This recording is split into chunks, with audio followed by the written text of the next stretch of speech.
Hello guys, and welcome back to a very unplanned update video about my CO2 system.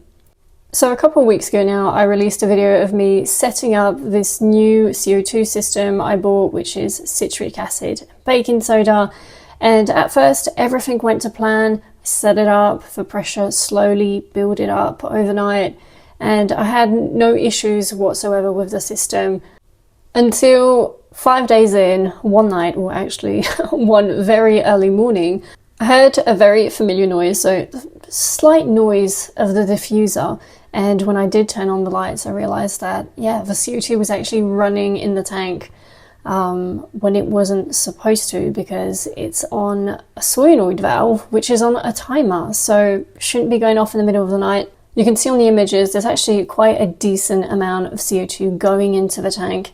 So what I did is I checked the plug, and the plug was off because there's a small LED light that comes on when the plug is on. So we can see that it is completely off, the whole system is off, but it's still leaking into the tank.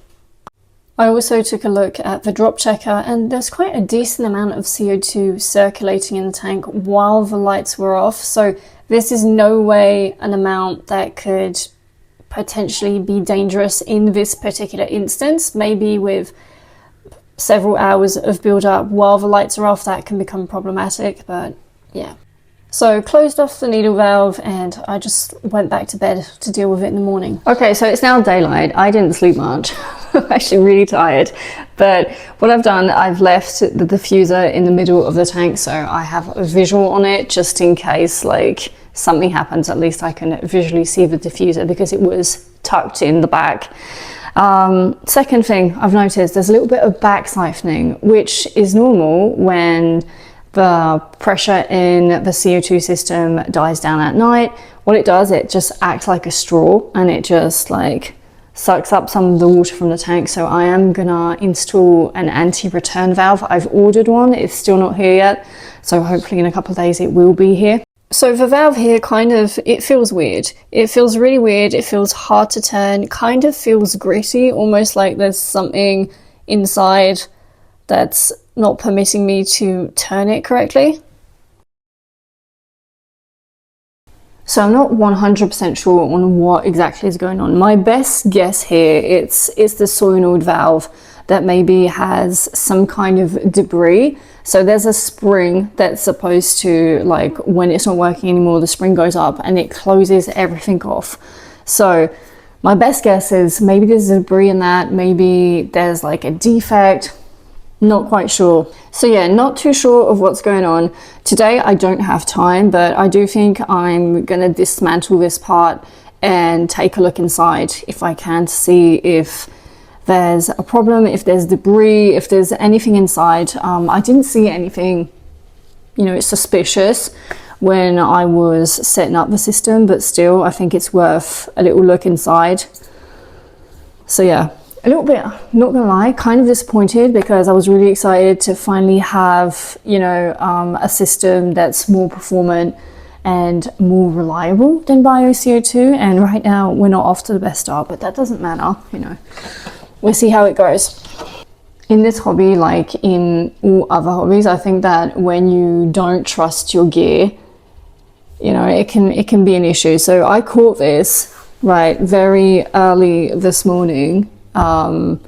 But yeah, I wonder if I hadn't had caught it, would it really have like gassed out my fish? So that is a scary thing to think about. I also have like literally hundreds of shrimp in this tank as well.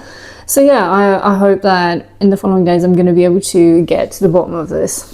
Later that afternoon, I did quite a lot of research on what could possibly be causing this problem. I also was able to find a video of how they actually manufacture the CO2 cylinders, which was really interesting. I also took a deeper look in how some of the valves, the needle valves, the solenoid valve, how all that functions exactly, and took a look at some of the moving parts of the system just to have a better comprehension with how the system actually functions. Once I had done all that, I decided that the next day I would empty the system and take a look.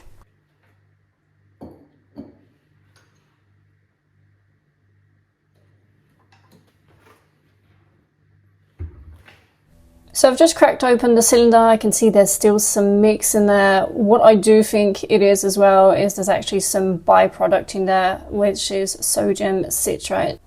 Did you know that sodium citrate is a common food additive, and it's actually used for sour or salty flavors in candy or other foods? But yeah, please don't eat this. So because I didn't know exactly what was happening with my CO2 system, the plan was to proceed by elimination. So the first thing I decided to do is just take everything apart, give it a good clean, also clean out all the valves with a small paintbrush. If some of you guys have been watching the channel for a while, you know that I have a lot of watches, and a lot of these watches I've actually made myself. And I do know that when there are problems in watches, it's often that there is debris, and we can see here there's actually metal shards inside one of the valves, and yeah, so I think that's what's causing it not to close off properly. And we can see here where the solenoid valve connects to the cylinder, there's so much metal shards coming out of it.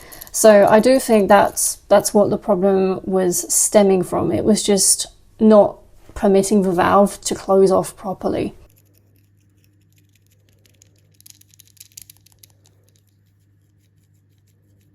So again, this could not be the root problem of what's going on with the cylinder, but again, proceeding by elimination. So after I cleaned everything up, it was time to put everything back together again.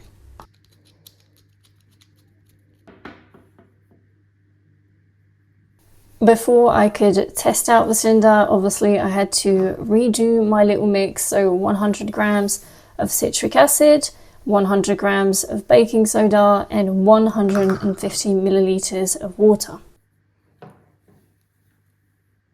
In the last episode, I poured the water in way too fast. There was this massive reaction, there was a mess everywhere, and a lot of you in the comment section gave me a really good tip, was to simply freeze my water. So what I did, I poured everything into this ice tray, which conveniently fitted precisely 150 milliliters of water. So you guys told me by freezing the water and then adding it to the mix, it's just going to give it a lot more time to react, and it's going to give me more time to be able to close the cylinder and not make a mess. So thank you guys very much for that awesome tip.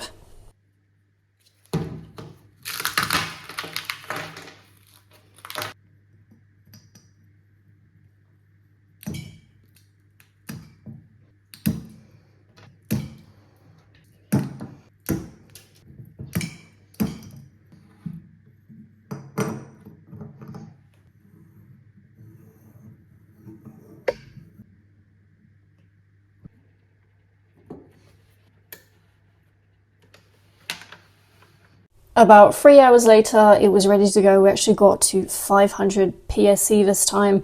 Last time it was 400, so a far better reaction. It's been a couple of days now and there's been no issue whatsoever. So I've really been keeping an eye on everything, and so far so good. So does that mean the problem is 100% resolved?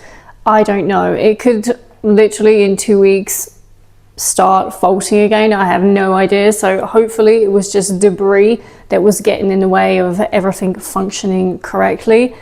But yeah, it's not ruled out that it could be the solenoid valve that has a defect, and once in a while, or maybe when it kind of overheats, because it does get kind of warm, that it malfunctions. So again, extensive testing over the next few weeks. Sorry about the lighting, it literally thunderstorm outside, so it is getting kind of dark at the end of this afternoon. I also just received this, so it's the anti-return valves. I thought I had only ordered one. Turns out that I actually ordered 10 of them. Okay, so before I install the anti-return valve, I'm just going to turn everything off, and then I'm going to be able to cut the piece of tubing and put it into place.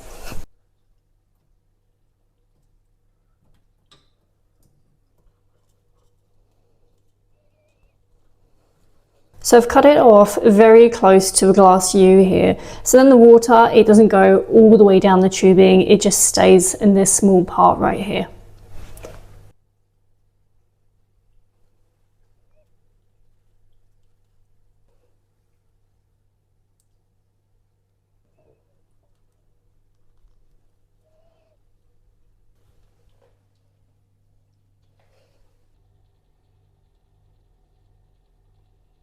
So for now, I've placed the CO2 diffuser here. It's just under the outflow, so then it gets some good circulation in the tank. But I am going to be moving it later this week. What I'd like to do is I actually would like to place the diffuser at the other side of the tank, so then there's like an even better dispersion of the CO2.